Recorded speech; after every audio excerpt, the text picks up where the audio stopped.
Here you go, Don. Thanks, Charles. Yeah, I get thirsty before I go through all these long talks, so I just provide it to people that work on the show as well. I don't want to. I'll give you a quick overview of how everything's going to go. Okay, here we go. Check, check. Hopefully I did mine right. Yeah, you look good. Very good. All right, so this is the main camera. This is going to be a two-shot of us. Okay.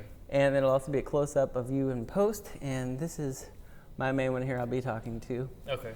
Just everything. So how it's going to go is I'm going to kick everything off with the intro. Mm-hmm. And then I'll go into my little spiel of the stories I'm going to be telling. Okay. And then I'll pass it over to you. You get into yours, and then I'll close it out. Okay. Sound good? All right. Good. Here we go. All right, we're gonna bring in the energy, and we're gonna bring in the. Definitely need that. Ring in the bell. Bring in the dead. You ready for this? Ready. All right. Wake up the dead. This is Virginia's myths, legends, and more. I'm your host, Charles White, and this is my guest, Don Bivens. How you doing? I'm doing well. How about yourself? I'm doing pretty good. Good. We're going to be talking about some crazy stuff today. If you're from Richmond, you know of the Bird Theater. It's been around since 1928. It was the first theater in the South that had sound. But there's a lot of lore behind the place. If you're actually a woman, there's supposedly a little kid that plays in the bathroom. Sometimes you can hear voices or anything like that. They did a special in there where a paranormal investigation actually saw a ball roll across the floor when they talked to the child that supposedly lives there. That'd be creepy. Yeah. And then one of the original managers used to sit upstairs in the balcony to watch over the theater as it was going. And supposedly, he's still sitting there today. All right. This is the part where I'll pass the torch on to you and let you reveal some stories that I haven't maybe heard before. Okay. Yeah. All right. All right, yeah, I'll give you a break here, Don. Let's get going. Well, I don't know how realistic this story is, but my dad would tell me this story when I was a kid, and it kind of spooked me. All right. So there was this father and this son. The son was maybe 7 years old, and they would have this ritual every night. The father would put the son to bed, kiss him goodnight, make sure there's no monsters in the closet and this and that. But there was one night that the father was going to go tuck the 7-year-old into the bed, and he enters into this dimly lit room. Yeah. And he noticed that something's a little different. He just couldn't put his finger on it. Yeah. So he sees his 7-year-old son in the bed with the blanket over top of him, but he's smiling from ear to ear. It's like this little creepy grin. And it's dimly lit. The child, his son, is 7 years old in the bed.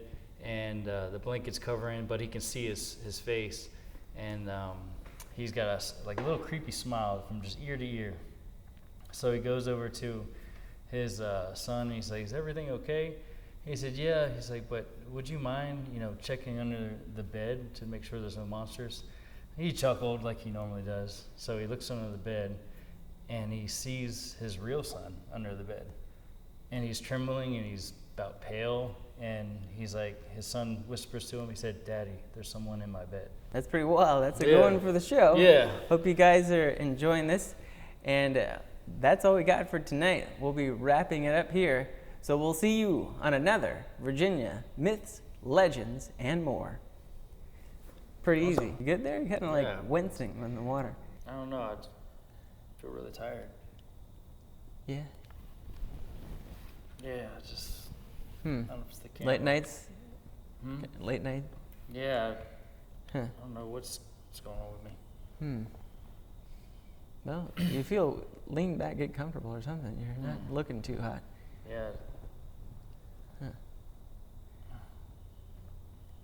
You're not looking too good. You feeling all right physically?